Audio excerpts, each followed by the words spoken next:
Good morning, guys. Medyo sad tayo ngayon dahil nakita ko naka-post, guys. Mayroon tayong bagyo na sabi nga nila malakas daw, signal number 5. So, kailangan natin mag-ingay, guys. Keep praying tayo, guys, na I hope, guys, yung bagyo na yun, ipuin ng Panginoon at hindi matuloy sa Luzon. Kasi yung tama, guys, talaga is Luzon.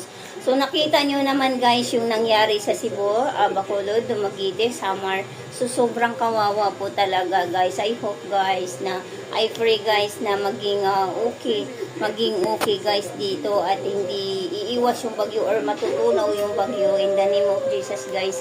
I hope, guys, maging okay tayo lahat and maging alerto tayo once na nakikita natin na mataas na yung tubig. So, lumikas na po tayo sa mataas na lugar, guys. And unahin natin ang ating mga pamilya once na may ganitong sitwasyon. And yun lang po, guys. Ingat-ingat po tayo lahat, guys, kasi malakas po to na bagyo. Bye-bye, guys. Thank you for watching.